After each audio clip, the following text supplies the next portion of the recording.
Please stay tuned for important disclosure information at the conclusion of this episode. Hi, and welcome to The Long View. I'm Christine Benz, Director of Personal Finance and Retirement Planning for Morningstar. On this week's episode, we'll feature some of our favorite clips from interviews we've done with financial planners, advisors, and retirement researchers over the past year. It's a counterpart to a previously released Best Of episode that was all about investing. We had several engaging conversations about the psychology of money throughout the year. One of my favorites was with author and financial psychologist Daniel Crosby, who recently released a wonderful book called The Soul of Wealth. I asked Daniel about how we can use money to increase our happiness. When it comes to how we spend the money, I think the best publicized of the findings is that we should buy experiences over things. And there's a very particular reason why that's the case, and it has to do with this human tendency to habituate to things. So a lot of what we call, behavioral biases is really just human tendencies that are neither good nor bad. And habituation is one of those things. People can get used to whatever they're going through, for better and for worse. You hear people say all the time, if XYZ thing happened, if I lost my spouse, if I lost my child, I just couldn't go on. And then that feared thing happens, the spouse dies, and, they do go on. It's hard. It hurts, but, life finds a way, they adjust, and they make it through. So that's an example of positive habituation. But we also get habituated to really nice things. And you think, if I just had this car or this house or this, number in the bank account, then I would be set. But just as surely as you can get habituated to tough stuff, you can get habituated to good stuff as well. And so that is the reason why things don't tend to buy us much happiness, because that thing that we buy, that new car or that new house, quickly just becomes your grocery getter or the place where you sleep at night. It's not this magical thing anymore. It's just sort of the backdrop of your life. Whereas experiences tend to get better with time because we engage in something called rosy retrospection. And, my favorite example of this is every summer, my family and I go to California for a month because Georgia is unlivable in July. So we go to Southern California for a month, and we always go to Disneyland for one day, like one full day we go to Disneyland. And it's one of the most miserable days of my year. And if you texted me at any moment during that day and said, "Hey, how are you doing?" I would be absolutely miserable. I would have just paid $10 for water. I would be sunburned. I'd be standing in some long line to ride a 30-second ride.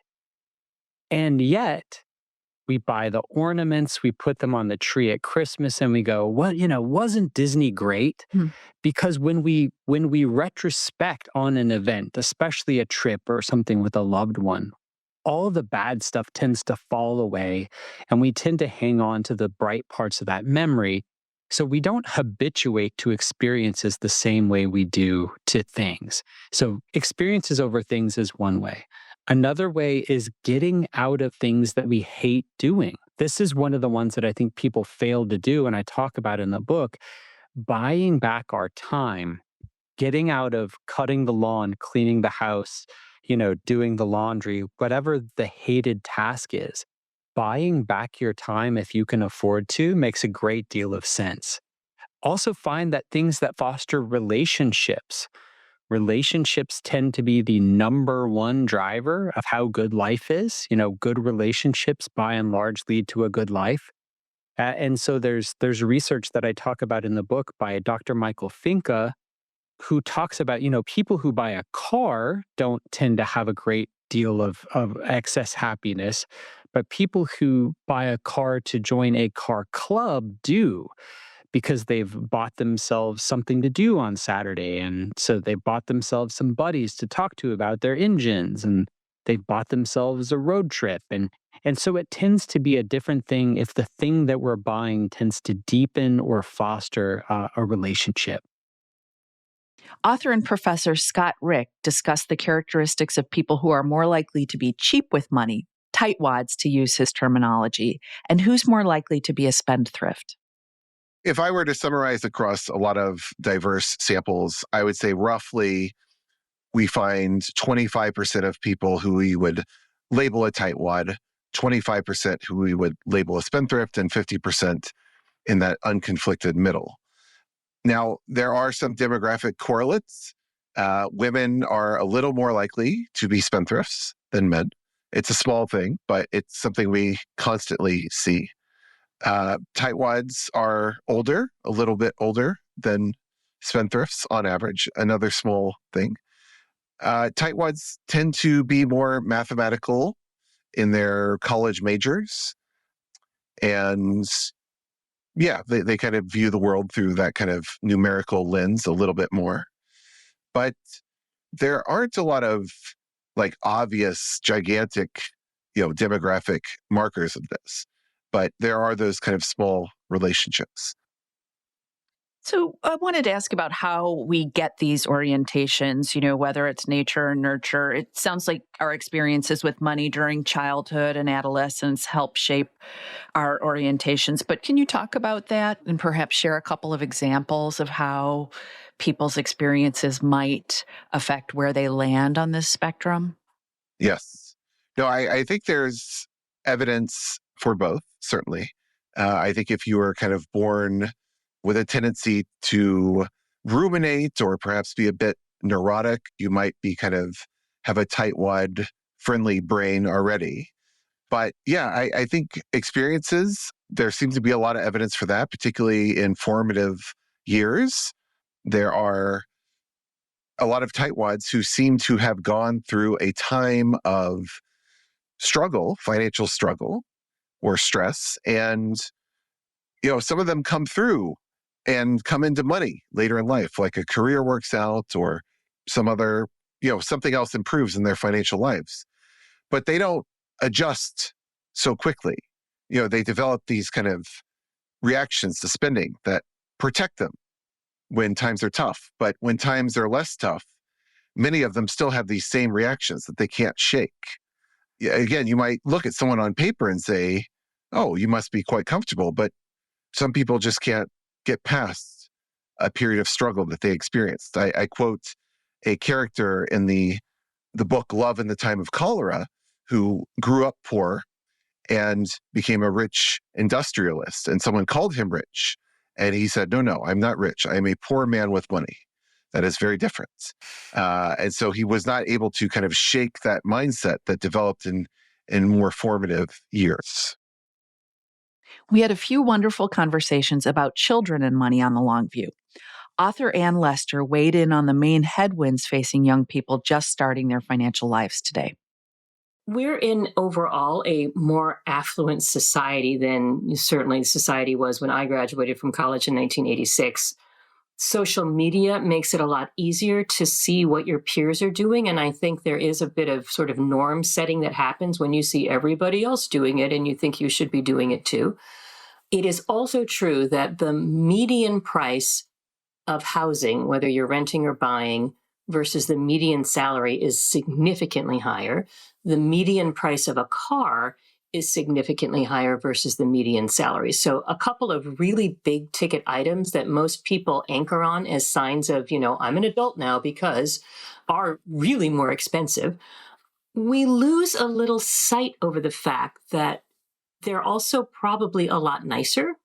And some of that increase in cost is actually reflecting a much wealthier society. So, the car that you buy now is nicer and safer. The house that you buy or the apartment that you rent is probably per square foot bigger than what, I would have gotten in my age, certainly has nicer, right? So it's not quite apples to apples in terms of what you're getting for the money. So I think that's just true. And then I also think because society overall is more affluent, people are more uncomfortable struggling with stuff. Now, I don't want to sound like a cranky old boomer who says, oh, kids these days, because it's more than that. It really is more than that. These big ticket items being one of them. And to get the same level of, external achievement is just harder. But it's also, I think, a more affluent society really struggling with, sort of a lifetime income curve. And, it takes a while to have your salary increase to the level that you grew up with. I had this conversation with one of my kids who was saying, I'll never be able to afford what you and dad have. And that may be true, right? Especially for my child who's a musician. But he said, oh, we'll never take nice trips. And I was like, honey, do you remember the vacations we took all the way through middle school? And he's like, what do you mean? We always used to see, their great grandmother for spring break. And I said, remember where we stayed, where dad and I used to pull the mattress off the sleeper sofa in the living room because it was so uncomfortable. We couldn't sleep on the sofa bed and we gave you guys the bedroom. And he's like, yeah, I love that place. And I was like, well, let's talk about how fancy a vacation that was. Like, it wasn't. It was like negatively fancy. Or the apartments we used to rent at the beach with no screens on the windows and mosquitoes, and they don't remember any of that, right? They're anchoring on the nicest bit of our life that happened, when I was in my 50s, right? So some of it, I think, is just that comparison, too, that people lose sight of. So, but I don't mean to derail this. I do think that because those big ticket items, whether it's colleges and debt, certainly starting off with debt is something that the boomers did not do to the same degree, right? College was just much more affordable. So you're starting in the hole from a debt perspective. Those big ticket items that you view as milestone achievements are coming later because they cost more. We also discussed raising financially independent children with financial planner Mark Berg, who shared some concrete strategies from his practice. I wanted to ask about lifestyle considerations a little bit. You referenced earlier that it's common for young people just starting out to adopt the creature comforts of their parents as their own. They might have gotten accustomed to a certain quality level for hotels, cars, furniture, whatever. It seems like that could be a problem for young people just starting out, especially, given the Instagram culture that we live in that's really fueling consumer culture. Can you talk about that, how parents can help their children make healthy consumer decisions? Yeah, that's a great question. And I think it does go back to what are your goals, their goals, meaning these people in their early 20s, what are their goals? And then what are their resources towards those goals? And understanding that there's going to be a delay in just about any circumstance relative to the goals that they have. And so building that healthy foundation is important. Part of that building of the healthy foundation is, again, living within your means. And so whether it be, there's a lot of different examples, a lot of different paths we could go with this. An apartment. Are they going to live in an apartment or are they going to live at home? That's a tricky area that I've had a lot of conversations with. The best approach that I have seen to this is someone who their rule for their kids, and they let them know while they're still in college, when you graduate, you are welcome to live with us. And the first 6 months is free. And after 6 months, that'll help you get established, get some savings for a security deposit for an apartment. But if you choose to continue to live at home, it's $400 a month for 6 months. And then that number will double every 6 months indefinitely. And I know one of their kids was just about at I think it was $3,200 a month. It was going to get to that point when they said, okay, I give, and they moved out. But I love having that type of thing that really helps with the transition and helps create a launching point. I think that's a healthy way to help. I think in the other areas, like I mentioned earlier, cell phone, car insurance, medical insurance, that traditionally had been picked up by the parents, we recommend to our clients, they need to own those.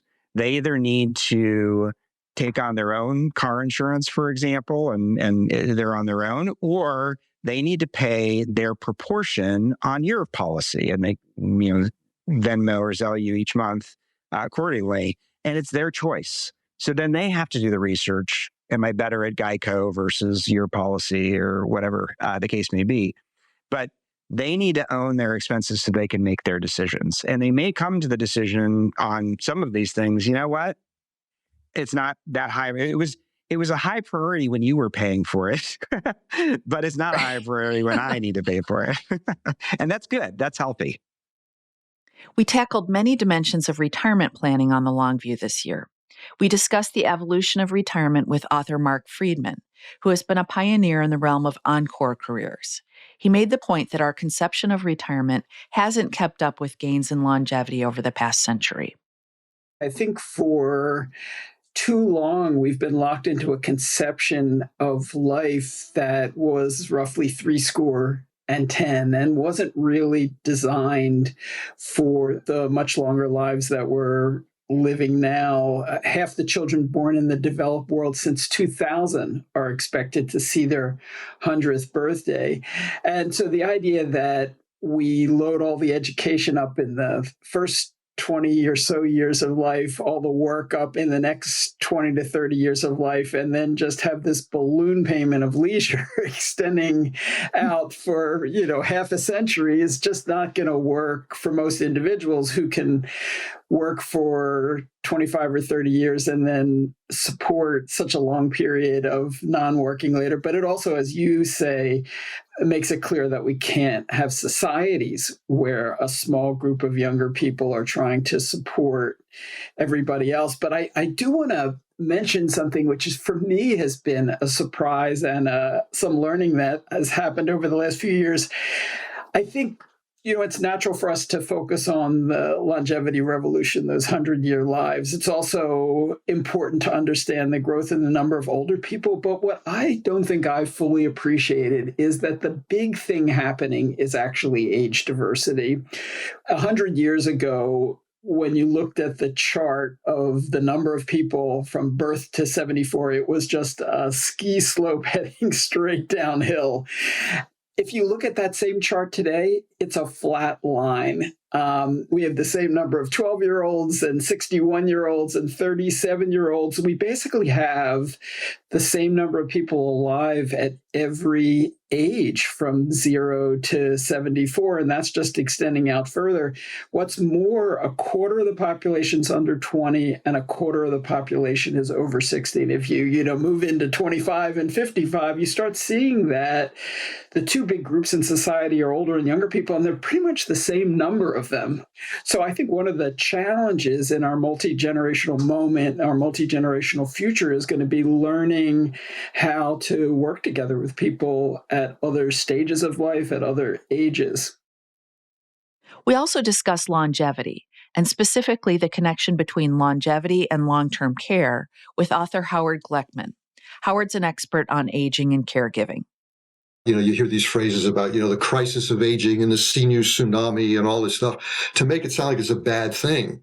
But in fact, it's a wonderful thing. The medical technology has made it possible for people to live much longer lives in old age. It's an interesting thing. Life expectancy has doubled in the last 120 years since 1900. It's just remarkable. And that's all good. The problem is that we now have of course, because of the baby boomers, a growing aging population. They're living much longer than they ever did. And when they get sick and they need this kind of personal support, we don't have a system in place to help them. We're great if you need, the most sophisticated, cutting edge healthcare technology. We're not so good if you need somebody to help you get to the bathroom. One of the most frequently cited rules of thumb for retirement planning is the so-called 4% rule.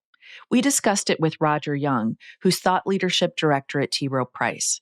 He made the point that the 4% rule is a good starting point when thinking about retirement spending, but it's probably not an ending point. If you can support your spending with a 4% withdrawal, gross before taxes in that first year of retirement, that's helpful to say to yourself, okay, good chance I'm ready for retirement. On the other hand, we don't think that people really live by the 4% rule. People can make adjustments. We don't tend to get too caught up in estimating or perfecting what is that safe withdrawal rate, and safe kind of in quotes, right? That nothing is perfectly safe, even if it's been historically safe. My colleague, Shidipto Banerjee, has done some good work on how people adjust in retirement, how their spending on an inflation-adjusted basis tends to decrease over time. So there's a wide range of outcomes in the population. That suggests that more comprehensive planning is really a good idea. So that would be, a way to adjust to your own situation. One thing I'll specifically call out, though, is I'm sure you've heard of the FIRE movement, financial independence, retire early. And some of the literature and blogs about that FIRE movement talk about, rules of thumb like the 4% rule or, 25 times your spending as a target. And we think there are some serious issues with extrapolating the 4% rule in that situation. The biggest one being, if you're retiring early, you're not talking about spending 30 years in retirement. You could be talking about 40, 50 or more years in retirement or financial independence. So that's a situation where we'd be very cautious about just blindly applying a 4% rule. Author and podcaster Jamila Safran provided her take on how the FIRE movement has evolved away from its previous focus on early retirement. I definitely think it's a healthy evolution because it probably is a revolution too. But I think so. It's one of the reasons why in my content, I created the journey or stages, like there are 5 journey or stages to go through to reach complete financial independence, where work becomes truly optional, where you don't have to do it. Because I did realize that when I did tell people about the FIRE movement that were not involved in the FIRE movement, or maybe they were in the general personal finance space, the biggest pushbacks were, that really feels impossible because of my starting point. Like, how would I ever not be able to work and retire early? I'm not even on track to retire in general, or that it's just not something they want to do because they like their job or they want to work. And so I think in general, work, I don't believe that people don't want to work at all. I think people like to feel like they're contributing to society, whatever that looks like in our challenge. And so the goal is not necessarily to never work again. It's having the option to or not. It's having the option to take a break for whatever it means in that break that you do, whether it's travel, have a family, maybe you switch careers and you do something more meaningful. But I think I love that the concept or the idea around what happens after you reach stability and security, that it becomes more of a choice. And, you can continue to pursue complete financial independence, or you can scale back and live a more balanced life. Like that, I think, is actually more relatable to a lot of people. Jackie Cummings-Koski wrote the book Fire for Dummies, and she co-hosts a podcast called Catching Up to FI. We had a wonderful conversation about how people can pursue financial independence, even if they feel like they're playing catch up. The first thing is to give yourself grace. The average person is a late starter because, we don't have personal finance in schools. That is starting to change. We actually have 25 states now where the law has passed to require personal finance. But for most 40-somethings, it wasn't available. And a lot of us didn't learn at home, or it was a taboo topic and it wasn't discussed, or we picked up some bad habits. So that's okay. I just woke up. I did my first net worth at the age of 38. I didn't even know what a net worth was before then. So give yourself a little grace, and then, realize that even if you're starting in your 30s, your 40s, even your 50s, it takes roughly about 10 or 12 years once you start to wake up and start doing some things different with your finances. And even if you don't end up retiring early, you have still improved your finances if you decide to put a little bit of focus and a little bit of time and effort towards improving your finances. You are going to be better off. So it's not like you have to subscribe to every little headline that you've read or maybe an avatar. Like, my belief is that, ignorance happens from afar. So if you're standing on the outside and you're an onlooker, things look very different. It might be scary, it might be confusing, but once you kind of move in and you start to learn a little bit more, see all these different people, different things, different communities. And that's why we created the Catching Up to FI community, because there's a lot of people in this bucket, and there was really nothing out there that was focusing on this demographic of late starters. It seems like everybody's focusing on the baby boomers because they got all the money, or the millennials because they are the bulk of the workforce. So what about us in the middle?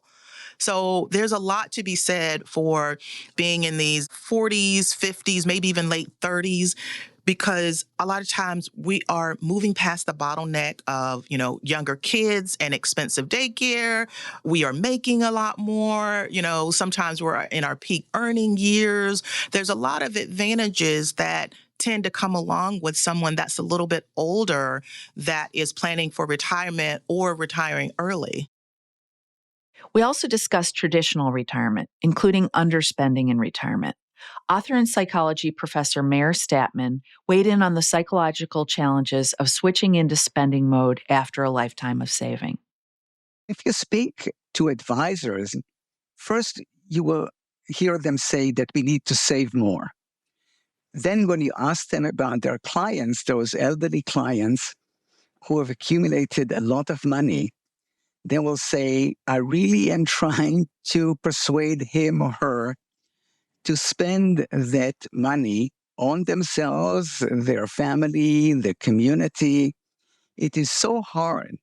And so the way we end up accumulating a good amount of money, I'm not talking about the people who are kind of have a sort of sudden wealth because their company went public, but people who earn money perhaps as professors, perhaps as even teachers in high school, perhaps as doctors and lawyers. These are people like me, and I would venture to say like the two of you and the people who are listening to us now. That is, we are conscientious people, which means that we think about the future, not just the present. And so we are good at self-control. We are good at saving. This is how we manage to accumulate so much money. Now, they find themselves in a situation where they are, as I call them, accidental wealthy people. But those habits of moving money from income into savings and don't dip into capital, these stay with them. And it is really hard to change those habits, to flip that switch, as you call it. I wrote about it in an article in the Wall Street Journal, and I got so many touching responses. One woman wrote, did Professor Statman know my husband? Of course not. But she said he describes him to a T. That is, he was reared, she said, by parents who grew up in the Depression. They taught him to squeeze all pennies. Now that he died, she finds that they have way more money than she expected. And she says, I will have to work really, really hard to spend it all. And so she's starting a fund for a son of a friend who is autistic, and she's traveling all over the world and so on. And so it is really important for advisors and for us to ask ourselves, what brings you joy? Now, for me, I can afford $300 dinners, but if I were at a restaurant offering these, I would be unable to stop imagining the chef standing in the kitchen and laughing at me and the others about how he manages to sell chopped liver on toast as pate and so on. So I don't do that. That does not bring me joy. But, I found that in long transatlantic flights, coach is getting to be too cramped for me. Business class is very, very expensive. But I say, hey, Mayor, you can afford it. It's something that brings you joy. You're not shortchanging yourself and the kids. Enjoy that. And so figure out what is going to bring you joy. It might be a cruise around the world, fine. Or it might be just supporting your kids and grandkids, maybe an educational fund for your grandkids that will pay for college expenses, maybe contributions to charity, contributions to your university, contributions to the poor, whatever brings you joy. And it's very hard. I mean, I know many people adult children who would like and truly want their parents to spend more, and they find great resistance. And some people have ingenious ways to do that. One told me that his mom really likes classical concerts and opera, but she buys the cheaper tickets. And so he just buys her the better tickets. And he says, well, I'm going to have less as a bequest, but that is perfectly fine with me because I have plenty and they have plenty. I jumped into the interviewee's seat for an episode about my book, How to Retire. Dan Lefkowitz and Amy Arnott asked me about some of the overlooked challenges of retirement planning.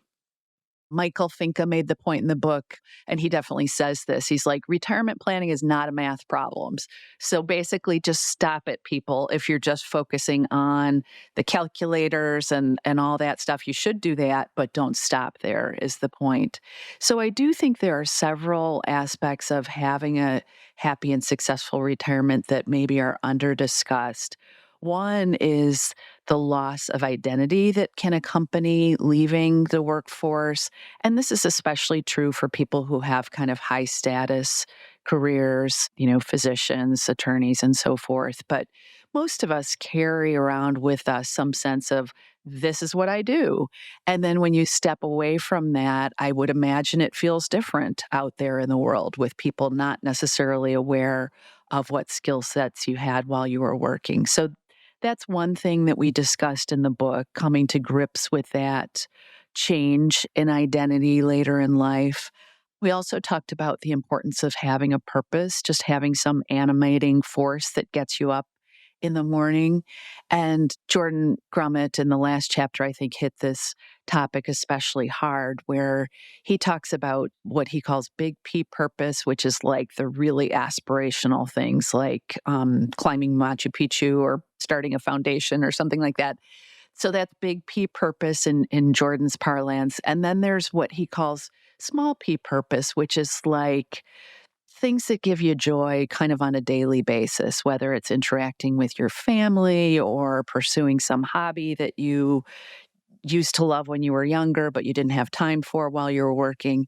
And Jordan talks about how cultivating both sets of purpose is really important and not to sweat it too much. If you don't have that big P purpose, the little P purposes that animate your days and give you joy, those are just fine. And those are what people will remember you for.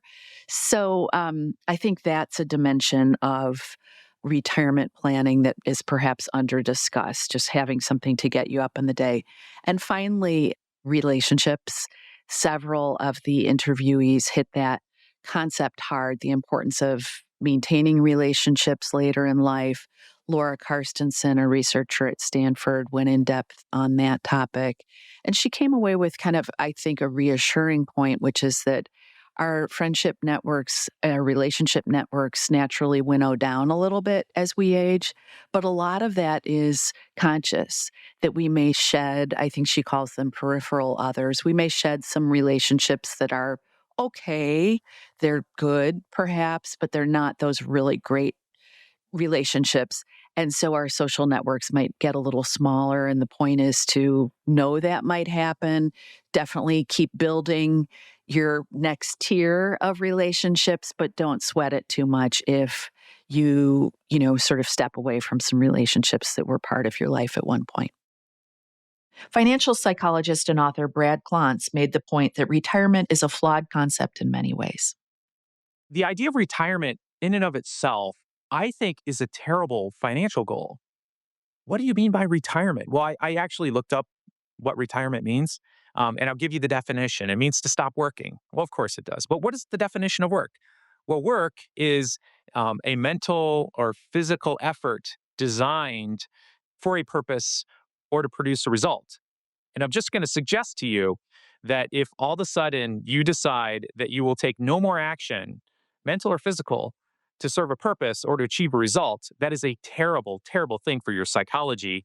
You'll probably slip into a depression. You'll be isolated, home alone, no friends.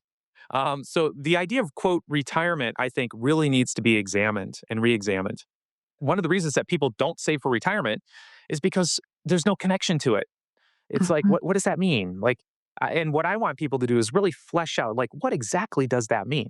Because I've seen a lot of people go through that transition and really suffer because they have no vision, exciting vision of retirement. And for many people, you're taking away with work. And when you stop working, there goes your social connections, there goes your sense of purpose, your motivation, your passion. A lot of that gets it's baked into a job, even ones we hate. Studies also show, by the way, that people are happier at work than they are on vacation, which nobody believes me as I say that. But if we asked you, you'd say, oh, yeah, I'm definitely happier on vacation. Yeah, well, that's not how the studies go. The studies actually have you rate your happiness throughout the day. And then they go back and figure out, were you on vacation or were you at work? And it's unstructured free time is actually really bad for you psychologically. So I do think we need to have people create exciting visions of what they want next in life. But like, quote, retirement is not a very exciting one. So I want to know, who are you with? What are you doing? I actually like financial freedom better because it suggests that you are free to pursue the things you most want to pursue. Veteran Wall Street Journal reporter Ann Tergeson has had a lot of contact with actual retirees through a series of profiles that she does with her colleague Veronica Dogger. We asked her to expound upon her impression that people in retirement are generally pretty content with their lives. I was not aware of a lot of the academic literature in the field of psychology, the literature on adult development. So, I feel like we're very good at understanding that across the early part of the lifespan, there's a huge amount of development that occurs. I mean, most obviously the physical growth that occurs, with children and even into the 20s. And then there's, the period of childhood and adolescence. And, we're very good at understanding that developmentally people change over time. But I feel like where I never really understood is that people continue to grow and develop in adulthood. And, you go through these different phases of life. And there's a lot of academic literature that shows that over time, people become more positive, more glass half full. Their life satisfaction tends to grow. They tend to focus more on the things that really matter to them, whether it's the friends and family members that matter to them, the activities and pursuits. They just sort of pare down their life a little bit to the things that they really want to focus on. I very much have seen that with this series, that people they're really very positive and they tend to sink their time into things that bring them a tremendous amount of satisfaction. It doesn't mean that they're super happy and joyful all the time, but I just feel like there's a lot of life satisfaction that these people exemplify. Finally, one of my favorite conversations of the year was with financial writer Jonathan Clements, who disclosed this past spring that he was dealing with a devastating cancer diagnosis. I asked Jonathan about how he had been spending his time since hearing the news. So a lot of people have said to me, well, aren't you angry about your diagnosis? Don't you feel cheated? And I guess I might be angry and I might feel cheated if I dwelled on it, but I absolutely refuse to dwell on it. I mean, I can't change my diagnosis by being upset about it. I'm not going to give myself more time by sitting here and thinking, why was I picked out? And I am, to go back to what I said before, I'm not going to get myself more time by flying around the country and visiting cancer centers and asking, do I have the right treatment plan? Instead, I want to take the time that I have left and squeeze as much happiness out of those days as possible. And essentially, that means doing what I've done up until now, which is to, do work that I love and spend time with those that I love. Nothing is more important to me than those two things. And that's how I plan to spend whatever time I am given from here. I think that what makes us happy throughout our life, being with those we love and doing what we love, are the same things that will make us happy at the end of our life. I certainly have no thoughts of doing anything else. One of the things that I've mentioned is that while I have been doing some traveling, I will be doing some traveling. I'm sort of going to aim to, do a retirement's worth of traveling in the few months that I have left, or whatever I could squeeze in. But mostly, I like my life. I like the way I spend every day. Life is full of small pleasures, that first cup of coffee, exercising, going out to lunch with friends, working, the writing and editing that I do, sitting down in the evening and having a glass of wine with Elaine. That's what makes the days enjoyable for me. And again, I'm not inclined to change that at this late stage.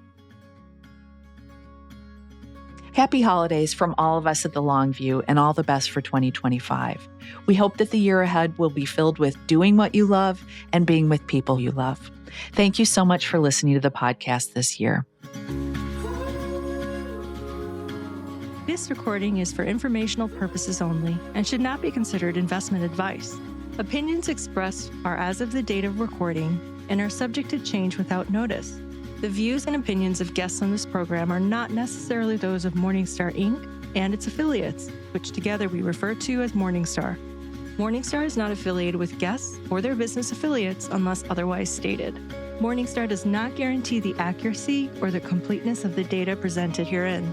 This recording is for informational purposes only, and the information, data, analysis, or opinion it includes or their use should not be considered investment or tax advice, and therefore is not an offer to buy or sell a security.